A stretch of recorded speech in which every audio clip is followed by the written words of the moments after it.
Welcome back to the program. It's still Capital Market. As we coast home now, let's quickly talk about unclaimed dividends, which of course in the Nigerian capital market stood at 130 billion naira as at December 2019, last year, some 7 months ago, rising all the way from 109 billion naira in December 2016. That's the statistics that we have as the latest. Now, this figure is consistently growing and it's yet to rise further some weeks from now as some bellwether stocks in the Nigerian Stock Exchange will be marked down for interim dividends next week, and of course their payment dates will be set for later this month between 21st, 22, that's 22nd, 23rd. We'll see some of these tier 1 banks making out their payments, and of course sometimes in October Boa Cement is one of the companies that will be making a payment. That's October 23rd.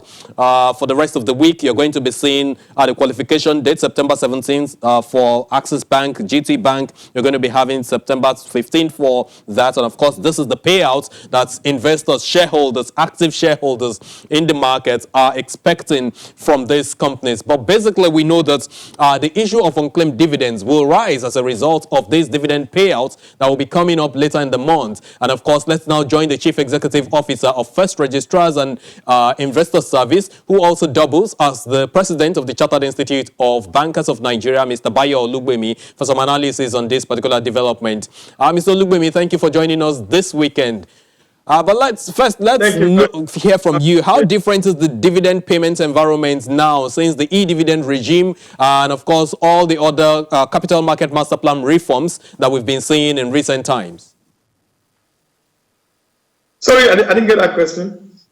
What does the dividend payments environment as it relates to registrars look like at this point? Okay, thank you very much.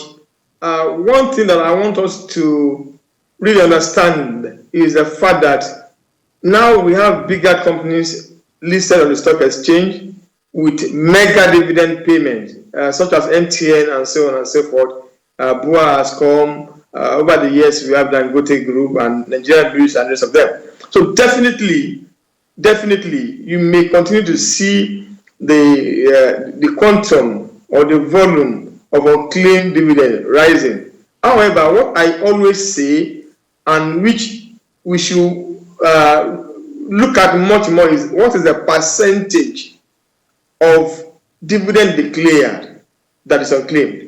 That is not to say that any dividend should remain unclaimed.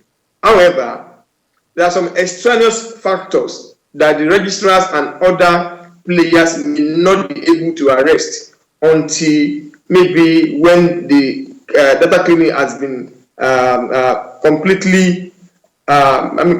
One of these is the issue of multiple applications in the capital market in the old days of 2005, 6, 7, 8, 9, when companies were listed. Of course, the capital market operators and the regulator, we have come to terms with that, and a waiver has been given for such people that have multiple applications to get them matched together, which we are doing. That's what we call data cleaning. Another one is the issue of EDMS, Electronic Data Management System, which we have introduced to the market in collaboration with SEC, the Stock Exchange, the Nigerian Interbank Settlement System, NIPS, and all the operators. And that is ongoing and is gaining traction. Of course, there are a lot of people also who have bought shares over the time who are now late and their families have not come forward to claim those shares. So as all this is being done and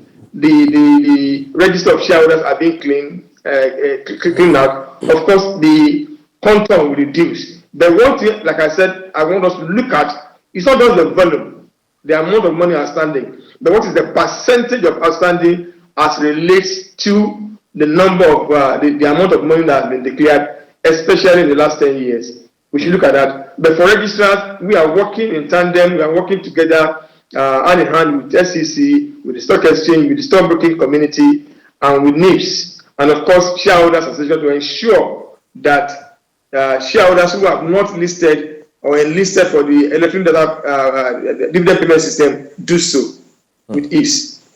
Okay, well, I know that as part of the new Companies and Allied Matters Act law, There's a provision that says that the names of unclaimed dividend share or unclaimed dividends that are belonging to some shareholders who are not aware of it should actually be made public in some national dailies. I think 2 national dailies. ICSAN as a body, that will be the Institute of Chartered Secretaries and Administrators of Nigeria, have already kicked against that.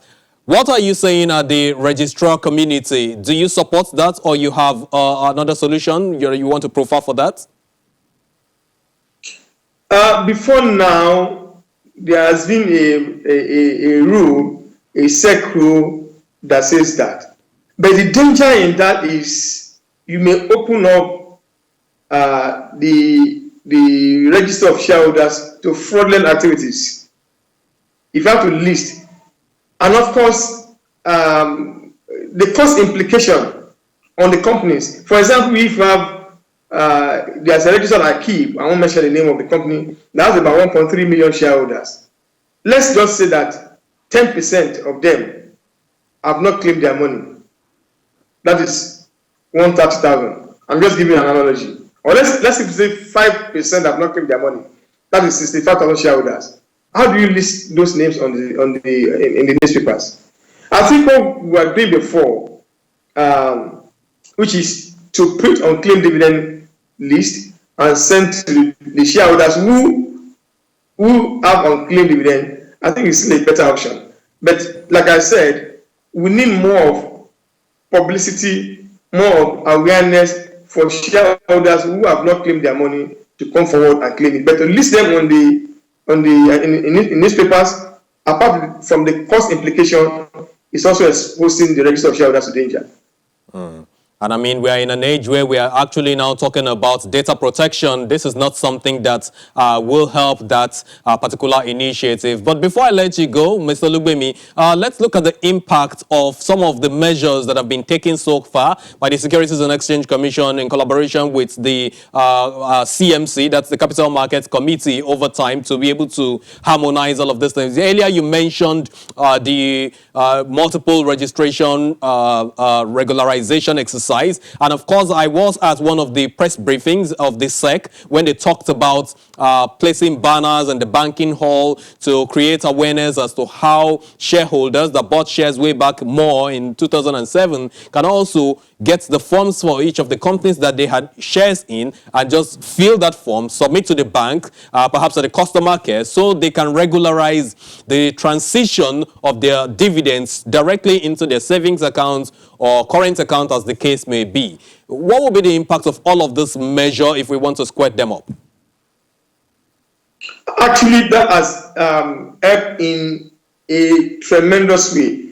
Let me bring us down the memory lane. Before now, if you want to enlist on the E-Dividend platform, or if you want to get your dividend paid directly to your bank, you go to the registrars, you get a form, fill the form, take it to your bank to stamp and sign, bring back to the registrar. Registrar will go and reconfirm whether they are genuine or not. That has been eliminated.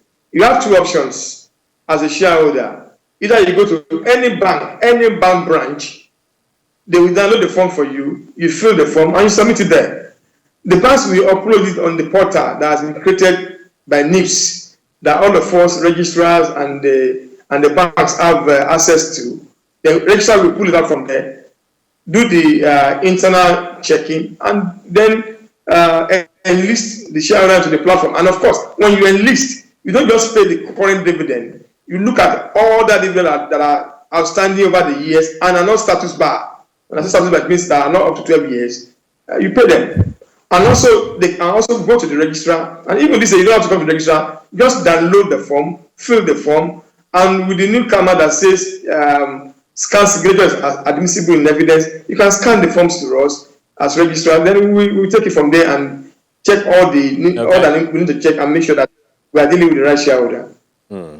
Okay, so the aspect of scanning is a major concern because I know that sometimes ago someone, a Nigerian in diaspora actually complained that registrars are not taking the scanned copies of their document from wherever they are across the world. But that's something that we will be talking about, Mr. Bayo Olugbenro, sometimes next time when we have this kind of opportunity for you to join us on the program again. Mr. Bayo Olugbenro, the Chief Executive Officer of First Registrars and Investor Service, thank you so much for making our time for us on the program this evening. Of course, next week, these are companies that you want to continue to watch with all the qualification dates and, of course, the payment dates in the works. That's a major part of your investment decision next week.